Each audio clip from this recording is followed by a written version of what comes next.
ছাত্র জনতার অভ্যুত্থানে শেখ হাসিনা সরকার পতনের পর জনরোষ থেকে বাঁচতে এবং গ্রেপ্তার এড়াতে আত্মগোপনে চলে গেছেন আওয়ামী লীগ সরকারের মন্ত্রী, সংসদ সদস্য, দলটির বিভিন্ন পর্যায়ের নেতাকর্মী সহ পুলিশের বেশ কয়েকজন ঊর্ধ্বতন কর্মকর্তা। এরই মধ্যে অনেকে গোপনে সীমান্ত পাড়ি দিয়ে দেশ ছেড়েছেন। দালাল ও ইমিগ্রেশনকে ম্যানেজ করে পালাতে গিয়ে প্রতারণার শিকার কেউ কেউ গ্রেপ্তারও হয়েছেন।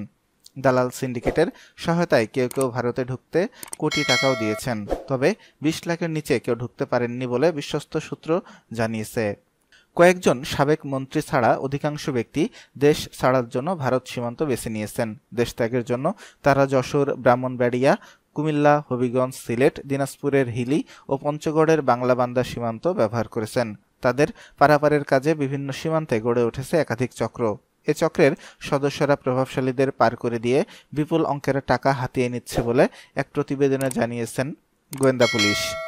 প্রতিবেদনে আরও বলা হয়, শেখ হাসিনা পালিয়ে যাওয়ার পর ৫ই আগস্ট মধ্যরাতে খোদ আওয়ামী লীগের সাধারণ সম্পাদক ওবায়দুল কাদের যশোরে চলে যান। সেখানে তাকে গুরুত্বপূর্ণ একটি নিরাপদ স্থানে আশ্রয় দেওয়া হয়। পরদিন তিনি বিশেষ প্রহরায় সীমান্ত অতিক্রম করেন বলে জানিয়েছেন যশোর ও বেনাপোলের বেশ কয়েকটি দায়িত্বশীল সূত্র। তবে তারা পরিচয় প্রকাশ করতে রাজি হননি। তবে বেনাপোল ছাড়াও বেশ কয়েকজন আওয়ামী লীগ নেতা পার্শ্ববর্তী কুটখালি ঘাট এলাকা দিয়ে ভারতে ঢোকেন। ঝুঁকি নিয়ে এভাবে ভারতে পালাতে গিয়ে ভারতীয় সীমান্তে হত্যাকাণ্ডের শিকার হন কেন্দ্রীয় ছাত্রলীগের সাবেক সাধারণ সম্পাদক ইসহাক আলী খান পান্না।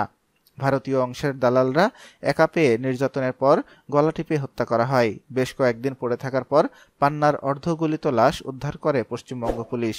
সংশ্লিষ্টরা বলেছেন, দালালদের সহায়তায় একের পর এক আওয়ামী লীগ নেতা ভারতে পালাতে সক্ষম হওয়ায় স্থানীয়দের অনেকে ক্ষুব্ধ। এ কারণে এলাকায় অপরিচিত কাউকে দেখে সন্দেহ হলে তাদের ধরে বিজিবির হাতে তুলে দেওয়া হচ্ছে।